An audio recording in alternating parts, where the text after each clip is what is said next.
Bonjour frères et sœurs. Je réponds au nom de Patrick.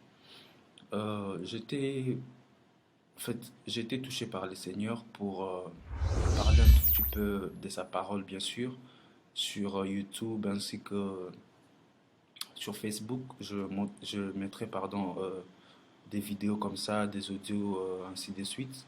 Ça dépendra comment le Seigneur lui-même va me conduire. Alors j'ai été touché comme ça par le Seigneur pour faire certaines vidéos comme ça, partager ce que le Seigneur me met à cœur, partager ce que le Seigneur me dit en coulisses. Alors sans pour autant tarder, je remettrai ces petits moments entre les mains de notre Seigneur Jésus-Christ. Seigneur Dieu des gloires, Père, merci pour l'œuvre de la croix. Seigneur, merci pour ton amour. Merci Seigneur pour tout. Seigneur, toi qui nous gardes, toi qui nous protèges, Père Dieu de gloire. Seigneur, je te recommande ces moments entre tes saintes mains, Jésus-Christ. Que ces moments soient pour ta gloire, que ces moments soient pour ton honneur, Jésus. Seigneur, que toi seul, tu sois élevé au nom de Jésus-Christ. Amen, frères et sœurs. Comme je le disais, frères et sœurs, le Seigneur m'avait vraiment mis à cœur de partager avec vous certains trucs que j'aurais à vous dire tout au long de ce temps que je ferai tant de vidéos et, comme je l'ai bien dit, tant d'audios. Ça dépendra comment le Seigneur lui-même va me mettre à cœur. Alors, sans pourtant tarder, je commencerai par faire un tout petit peu les analyses sur tout ce qui se passe un tout petit peu sur cette terre, hein, bien sûr, parce que nous sommes encore sur cette terre. Frères et sœurs, je pense que vous le savez également comme moi, que Jésus-Christ, notre Maître, c'est lui qui a créé le ciel et la terre, revient bientôt, frère. Jésus-Christ revient bientôt, et la Bible dit dans 1 Pierre 1,15 que Jésus-Christ reviendra prendre une église glorieuse, une église sainte, une église irréprochable, frères et sœurs, une église sans tache, c'est-à-dire une église pure, frères et sœurs. Alors, Dieu dit dans sa parole, il dit, soyez saints comme moi, votre Père dans le ciel, je suis saint, frère. Alors, la Bible dit que sans la sanctification, frère, personne ne verra le Seigneur. Personne. Personne ne verra Jésus sans la sanctification, mon frère, ma soeur. Toi qui m'écoutes, toi qui t'es dit, je ne sais pas moi, frère en Christ, toi qui t'es dit chrétien, toi qui vas dans les ensembles, toi qui vas dans, moi j'appelle ça entre guillemets église, parce que c'est pas ça l'église en fait. Toi qui vas en fait chanter pour Dieu en public par exemple, toi qui vas parler de Dieu en public, également même moi qui vous parle comme ça, frères et sœurs, je ne suis pas mieux que qui que ce soit. J'ai été juste saisi par le Seigneur, enfin en fait de venir devant vous comme ça et de vous parler. Ce n'est pas quelque chose que je voulais, mes frères et sœurs. Ce n'est pas quelque chose que je peux dire que de moi-même comme ça, je ne pouvais pas le faire. Je ne pouvais pas le faire. Mais le Seigneur a tellement mis cette envie en moi, il a tellement mis en fait ces désirs que je me sens tellement obligé de venir vous parler comme ça. Je suis une personne tellement timide, je suis une personne qui n'aime peut-être pas se faire voir, mais en fait le Seigneur m'a dit en fait que si tu viens pas parler, si tu parles pas, alors tu ne viendras pas non plus dans ma présence. Alors voilà pourquoi tellement que le Seigneur insiste, je n'ai pas le choix que de venir parler devant vous. Alors, vous allez m'excuser parce que je ne suis pas un théologien, je suis pas, je sais pas moi, je n'ai pas une façon de parler extra ou je sais pas, que vous allez peut-être dire, ben voilà, c'est comme ça qu'on parle, il faut avoir telle attitude, il faut, je sais pas comment. En tout cas, tout ce que je sais, c'est que je suis un fou alors de Jésus, qui doit crier dans la nuit en fait, pendant la nuit. Alors, tellement que le Seigneur a mis cette envie dans mon cœur, mes frères et sœurs, je n'ai pas le choix que de venir comme ça et de parler au nom de Jésus. Alors, sans pour autant tarder, je sais pas, je vais lire un tout petit peu la parole de Dieu ici, juste pour, voilà, glorifier notre Seigneur. Je pense que je lirai dans Matthieu. dans Matthieu. Vous allez m'excuser, Matthieu.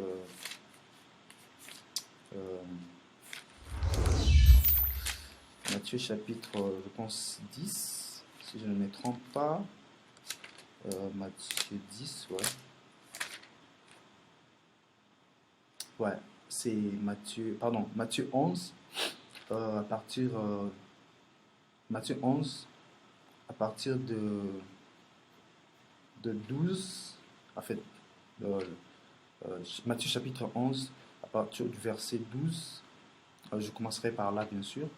La Bible dit, je lis au nom du Seigneur Jésus, la Bible dit, depuis le temps de Jean-Baptiste jusqu'à présent, le royaume de Dieu est forcé, et ce sont les violents qui s'en emparent. Euh, la Bible est claire, hein. Je pense que la Bible est claire là-dessus. La Bible dit que depuis le temps de Jean-Baptiste jusqu'à présent, le royaume de Dieu est forcé. Et ce sont les violents qui s'en emparent.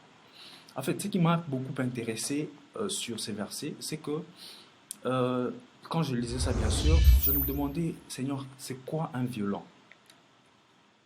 Parce que la Bible dit que ce sont les violents qui y entrent. En fait, qui entrent dans le royaume des cieux. Alors, qui est un violent pour Dieu?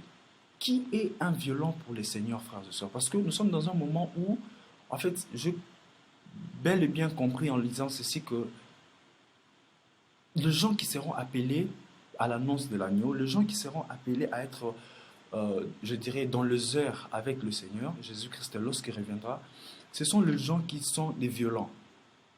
Alors, excusez-moi, lorsque je méditais ces passages, je me disais, Seigneur, c'est quoi un violent, en fait? C'est quoi, qu'est-ce que toi tu entends par violent? Et puis, en fait, j'avais commencé à penser un peu le mot violent dans le monde, vous savez. Parce que je me disais, bon, ok, violent, ok, dans le monde, on sait c'est quoi un violent. C'est quelqu'un qu'on ne peut pas contrôler, c'est quelqu'un qui est comme un brigand, c'est quelqu'un qui est... il est tellement brutal qu'on ne peut pas contrôler, en fait. Alors, je réfléchissais un peu dans ce sens-là, c'est-à-dire comment on voyait dans le monde, comment on pouvait... euh, en fait, qui on appelle violent dans le monde? Alors, quand je prie de cette façon-là de voir dans le monde, j'ai amené la même façon, en fait, dans le Seigneur. Je me suis dit une seule chose. En fait, ok, si je dois prendre un violent selon le monde et que je compare, qu'est-ce que Dieu veut maintenant dire par violent? Alors, je trouve que vraiment, si nous devons faire ces parallélismes-là, on verra que un violent dans le monde, comme je l'ai dit, c'est quelqu'un d'abord qu'on ne contrôle pas. Donc, un enfant de Dieu, un véritable enfant de Dieu, n'est rien d'autre qu'un violent, n'est rien d'autre qu'une personne incontrôlable. C'est-à-dire une personne qu'on ne peut pas venir comme ça et commencer à imposer des choses, à dire ceci, à dire cela. Non. En fait, ce n'est pas quelqu'un qui est impoli. Ce n'est pas quelqu'un qui est, je ne sais pas moi, euh, qui est en fait sans position, ou je peux dire euh, je sais pas moi, qu'on ne peut pas en fait comprendre.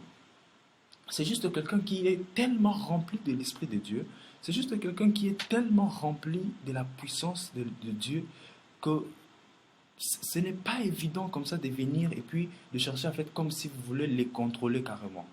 Un enfant de Dieu est incontrôlable, il est comme du vent, il bouleverse, il va dans tous les sens en fait. Alors, c'est ce que le Seigneur pouvait un peu me faire comprendre. Et par sa grâce, bien sûr, j'ai compris que dans ce temps de la fin que nous sommes, frères et sœurs, c'est un moment où nous devons être tellement violents, parce que, en fait, il y a tellement de la séduction. Même moi qui vous parle ici, le Seigneur me met tellement à cœur. Il me dit, en fait, tout le jour, que tu dois te faire de la violence. Tu dois te faire de la violence, frères et sœurs. Nous devons nous faire de la violence. Parce que ce n'est pas en étant, je sais pas, moi j'appelle ça, ce n'est pas en étant des chrétiens cool que nous allons aller au ciel. Qu'est-ce que j'entends par des chrétiens cool?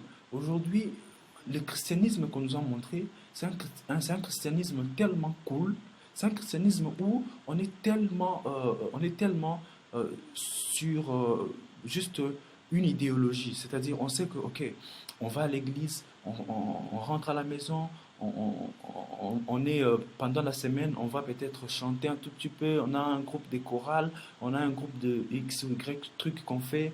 Alors, on se limite juste là et on pense que c'est ça les chrétiens. Frère, moi je me dis, hein, si nous regardons la vie de ceux qui ont servi le Seigneur Jésus-Christ, dans, cette, dans, cette, dans ces livres qu'on appelle la Bible, frères et sœurs, si nous regardons la vie de tous ceux qui ont servi le Seigneur, frères, dans ces livres, et qu'aujourd'hui nous pouvons nous dire que oui, exactement, ces gens-là iront au ciel, c'est-à-dire, je vois par exemple de Paul, je vois des apôtres, je vois des prophètes, frère, je vois Moïse, je vois Abraham, ainsi de suite, frère, tous ces gens qui ont servi le Seigneur, on sait voir comment ils ont fini. Hein. On sait voir comment Paul a été carrément pendu, il a été carrément tué comme ça en public. Hein. On sait voir comment le Jacques, le Pierre sont partis, hein, tués, comment on dit, euh, tête en bas et puis crucifiés carrément tête en bas et puis le pied en l'air. On le sait, frère. Alors, et la Bible dit quoi? La Bible dit que Dieu est le même hier, aujourd'hui et éternellement. Frères et sœurs, le Dieu qui est le même hier, aujourd'hui et éternellement.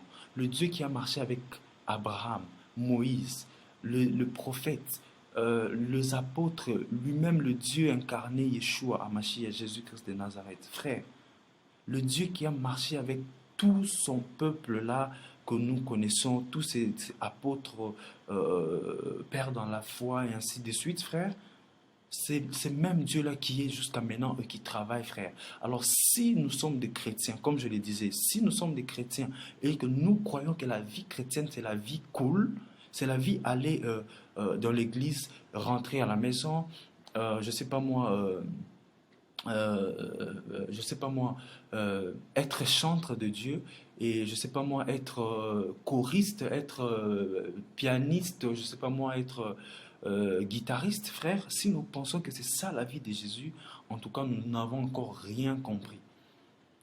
En tout cas, nous n'avons encore rien compris parce que, frères et sœurs, si nous nous réclamons de Jésus comme des Paul, comme des Jean, comme des Pierre, frère, attention, frère, attendons-nous à ce que nous aussi, on sera persécutés comme eux. Vous voyez comment le monde est actuellement, frères et sœurs? Vous voyez comment cette terre nous sommes actuellement? On sait bien voir comment est-ce que le mal est devenu le bien et le bien est devenu le mal. Jésus-Christ nous a dit qu'on a la parole. Il nous a dit que l'homme et la femme vont être ensemble. Mais qu'est-ce que la société nous dit aujourd'hui? La société nous dit aujourd'hui, ben ok, hommes et hommes peuvent être ensemble. Et c'est tellement normal qu'aujourd'hui, si tu te mets debout à être contre ça, on peut même te lapider. Et qu'est-ce que les chrétiens disent? Les chrétiens disent, ben ok, tu vois, alors on ne va pas faire ça, ça c'est pas notre affaire c'est de prier. Frères et sœurs, ton affaire c'est de se mettre debout et dire que ça c'est de la sorcellerie. C'est de parler et de dire que mariage entre homme et homme c'est la sorcellerie, frère. C'est de dire que c'est masturber, c'est la sorcellerie.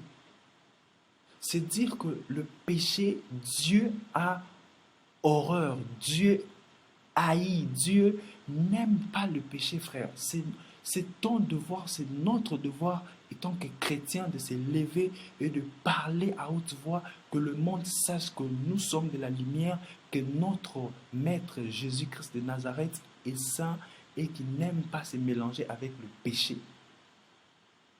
C'est à nous de le faire, frère. Mais malheureusement, qu'est-ce qu'on nous apprend aujourd'hui dans les christianismes aujourd'hui? Ah non, moi je ne fais pas ça. Ça c'est trop. Frère, et attends, selon toi, qui peut faire ça? Parce que les hommes qui ont servi les seigneurs, comme je l'ai dit dans ces paroles, les hommes qui ont servi Dieu avant nous, frères, ils ont dit à haute voix ce que les hommes, ce que beaucoup pouvaient chuchoter dans le coulisse. Alors tu penses que le Dieu qui est le même hier, aujourd'hui, frère, vous pensez que vraiment ce Dieu-là va permettre à ce que nous puissions juste nous vivre comme ça aisément, et puis il revient, et puis nous allons au ciel? Frères et sœurs, non, non, non, frère. Même moi qui vous parle, c'est pas que je suis courageux. Même moi, j'aurais souhaité, mais non, même pas venir devant vous comme ça. J'aurais souhaité rester chez moi et tellement dormir, être très à l'aise, faire ce qui est important en fait pour moi, pour mon salut. Parce que vous savez, comme vous le savez bien sûr, la Bible dit que le salut est individuel. Mes frères, Dieu me dit, va, parle. Dieu me dit, va, dis que la masturbation c'est mauvais, le copinage c'est mauvais, le mariage pour tous c'est mauvais. Bientôt, je ne sais pas, il y aura même peut-être le mariage entre hommes et les animaux et ça sera légalisé, je ne sais pas. Dieu me dit, va dire que l'idolâtrie c'est mauvais, va dire que parler des maris, comme les catholiques, c'est la sorcellerie. Dieu me dit que appeler le pasteur, le père spirituel, c'est la sorcellerie. Dieu me dit, va, dis, crie à haute voix que je reviens bientôt. Et les gens qui partiront pendant que je reviendrai, les gens qui seront dans les heures pendant que je reviendrai, ce sont les gens qui marchent dans la sanctification, ce sont les gens qui ont une relation personnelle avec moi, frère. Tu peux être prédicateur comme je le fais maintenant, tu peux être pasteur, tu peux être loin de Dieu, tu peux être, je sais pas moi, guitariste, tu peux être chanteur, frère, tu peux tout bien beau faire, tu peux bien beau apparaître, tu peux être l'homme puissant, l'homme loin, frères et sœurs, mais sache une chose, c'est que c'est les gens qui ont une relation avec Jésus-Christ de Nazareth qui iront au ciel, frère. Ce n'est pas les gens je sais pas moi, qui sont là en train de penser que la vie chrétienne, voilà, c'est juste des formalités que nous faisons, aller à l'église, aller dans le truc de chantre, aller dans... Non, frère. As-tu une relation avec Dieu? Parce que les gens qui ont une relation avec Dieu, forcément Dieu leur dit quelque chose. Alors, qu'est-ce que Dieu te dit si tu as une relation avec Dieu? Parce que dans le temps que nous sommes frères, je vous assure que le Dieu qui a créé le ciel et la terre, qui est le même hier, aujourd'hui et éternellement, frère, si tu as une relation personnelle avec lui, il ne peut que te dire une chose. Tu ne vas pas me dire que tu as une relation avec Dieu, frère, et Dieu te dit, ok, tu es là, tu viens, tu pries, Seigneur, merci, tu m'as protégé la journée, je suis allé à l'église, j'étais chantre, je suis allé chanter, je suis allé en mission, et puis c'est fini, frère. Non, non. Le Dieu qui est maintenant, dans ce temps que nous sommes maintenant, frère, il a toujours quelque chose à dire à ses enfants, frère. Parce que, frère, on est sans ignorer, on voit comment le monde est tellement mal, frère. On voit comment le monde est tellement mal. Nous voyons comment le monde est complètement paganisé, frère. Vous voyez comment on a mis dans nos cœurs les soucis d'avoir des diplômes, les soucis d'avoir des belles maisons, les soucis d'avoir les belles voitures. Tout ça, c'est la séduction. C'est pour chercher à te faire oublier que Jésus-Christ revient bientôt. Vous voyez comment les hommes aiment la musique du monde. Vous voyez comment les hommes aiment cette terre. Les gens disent carrément, vous savez quoi, je ne sais pas, si Jésus veut que je aille au ciel, ben je vais partir. Alors laissez-moi vivre ma vie. La vie est belle. Vous-même, vous voyez pas que c'est... Vous voyez pas qu'on a un problème, sérieusement. Vous voyez pas que le monde est carrément par terre, que le bien est devenu mauvais, le bien est devenu, mauvais, et puis le mal est devenu bien. Vous voyez pas ça? Alors vous pensez que si vous dites que non, je suis un chrétien, frère, vous pensez que quand vous priez là, Dieu ne vous dit rien, Dieu ne vous attend à faire rien? Non, frère, non. Non, frères et sœurs, non. Alors, Jésus-Christ nous appelle à marcher dans la sanctification, frères et sœurs. Car ceux qui vont partir, comme la Bible, je viens de lire, si la Bible dit, ceux qui vont partir, ce sont les violents. Ce sont les violents, frères et sœurs. Et c'est quoi la violence? Frère, la violence, c'est se séparer avec le péché. C'est se séparer avec tout ce qui ne lève pas Jésus, frère. Et pourquoi on dit violent ici? En fait, on dit violent parce que, carrément, frère, je pense que j'ai demandé à Dieu, bien sûr, sur ça, et le Seigneur pour me faire comprendre que pourquoi violent? En fait, violent parce que, frère, c'est pas facile. Violent parce que ce n'est pas facile. Frère, je suis un jeune. Vous pensez que, ok, je me rappelle à l'époque, j'aimais bien le rap américain, j'aimais XY musicien que je n'ai pas envie de citer ici. Vous pensez que, étant qu'un jeune que je suis maintenant, vous pensez que c'est facile de dire non à ça? Vous pensez que c'est facile de dire non à aller au club? Vous pensez que c'est facile de dire non à avoir la vie des copinages? Avant le mariage, bien sûr. Vous pensez que c'est facile de renoncer à ce que nous voyons actuellement? Des belles voitures, des belles maisons, des diplômes et tout et tout. Je ne dis pas qu'attention, avoir des diplômes c'est mauvais, mais je vais juste te dire que, en fait, cette envie qu'on nous met dans le monde, c'est comme si ça devient une priorité. Frère, il faut savoir que d'abord le ciel qui est priorité, que tu aies des diplômes ou pas, que tu aies des belles voitures ou pas, que tu aies des belles maisons ou pas, ce n'est pas ça d'abord le problème. Dieu n'a pas besoin de ça, frère. Dieu n'a pas Dieu Ce qui importe à Dieu, frère, c'est d'abord ton état spirituel. C'est d'abord, est-ce que tu es prêt pour aller au ciel? C'est tout, frère. Dieu s'en fout carrément que tu aies des voitures ou pas. Dieu s'en fout que tu aies des diplômes ou pas. Il veut d'abord que tu sois quelqu'un qui est prêt à aller au ciel. Et puis après, maintenant, tu peux t'occuper de ça.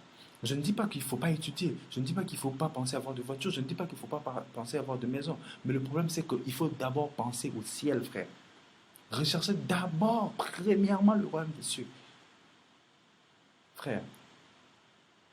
Alors, le violent, comme je disais, c'est quoi le violent? Comme je disais, ce n'est pas facile, frère. Ce n'est pas facile. Ce n'est pas facile d'être calme sur cette terre. Ce n'est pas facile de servir Jésus sur cette terre, frère. Nous sommes tellement séduits, il y a tellement de la séduction. Quand vous marchez sur la route, vous voyez tellement de femmes nues de plus en plus. Les femmes sont tellement nues, les femmes sont tellement dans, je dirais, dans les bêtises, frère. Et c'est pas facile. Ce n'est pas facile, frère, de nos jours. Mais le Seigneur nous dit quoi? Le Seigneur nous dit, ce sont le violent. C'est-à-dire, Dieu t'attend à être violent, frère. Dieu t'attend à être violent. Et c'est quoi la violence? C'est de faire un effort, c'est de se séparer d'avec toutes ces choses-là. Ces choses-là qui n'honorent pas Dieu, frère, de se séparer avec ça. Oui, Dieu sait que ce n'est pas facile, mais il te demande de les faire. Et frères et sœurs, croyez-moi que seul Dieu peut t'aider à te séparer de copinage, à te séparer de boîte de nuit, à te séparer de masturbation, à te séparer de musique de monde. Seul Jésus peut t'aider. Seul Yehoshua HaMashiach peut t'aider, frères et sœurs. Tu ne le peux à jamais par toi-même. Toi-même comme ça, tu ne peux pas, frère. Jamais, jamais, je te l'ai dit, jamais. Parce qu'on est faible, on est incapable, frères et sœurs. Mais si tu te donnes réellement à Jésus, si tu dis Jésus, aide-moi, je veux vraiment me séparer, frère, la Bible dit que Jésus connaît nos cœurs. Il sonde les cœurs et le rein, frère.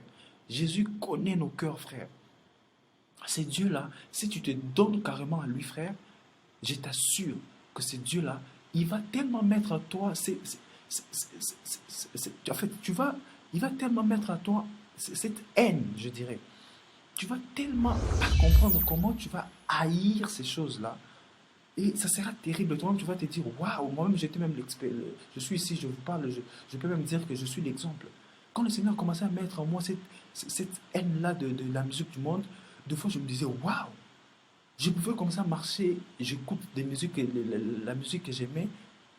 De plus en plus, j'écoute ça. Au lieu même de chanter ça dans mon cœur, un tout petit peu, mais ça m'énervait, frère. Ça m'énervait. Seul Dieu peut mettre en toi cet amour, en fait, cette envie, cette haine, je dirais, de se séparer avec toutes ces choses-là. Parce que toi-même, tu ne pourras jamais.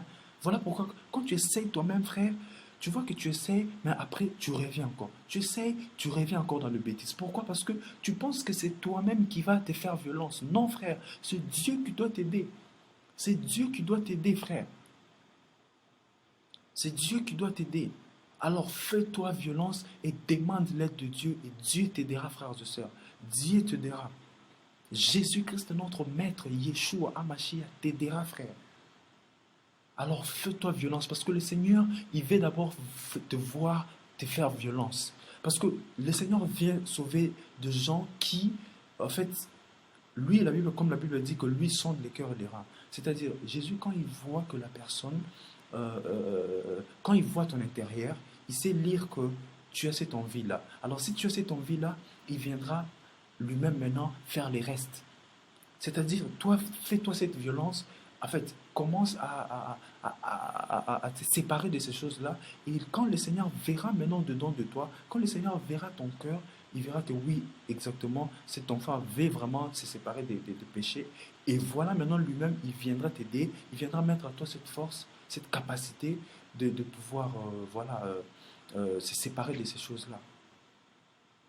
Alors, sans pour autant tarder, je pense que je vais me limiter un tout petit peu ici. Alors, je, je prends rendez-vous avec vous prochainement pour une prochaine vidéo. En tout cas, frères et sœurs, je vous encourage à vous faire violence, d'abord premièrement, et ensuite, demandez l'aide à partir de notre Seigneur Jésus-Christ. Parce que c'est lui qui peut vous aider. C'est lui seul, frères et sœurs, qui peut vous aider. Mais il veut d'abord vous voir être violent. Il veut d'abord vous voir dans votre cœur. La Bible dit, lui qui sonde les cœurs et les reins, lui qui nous connaît plus que nous-mêmes. Lorsqu'il verra que toi, tu te fais violence, de te séparer avec la vie du péché, c'est alors que lui, il reviendra maintenant pour ajouter en fait sa puissance et pour te faire, en fait, pour faire en telle sorte que tu sois capable à surmonter, pardon, de surmonter le péché. Alors, faites-nous violence. Comme je l'ai dit, je ne suis pas mieux que qui que ce soit. Tout ce que je sais, c'est que je suis une voix qui crie dans le désert. Je suis une voix qui parle. Alors que toute la gloire soit rendue à notre Maître, le Seigneur Jésus-Christ de Nazareth, Yeshua HaMashiach. Bye chez vous et à plus. Merci.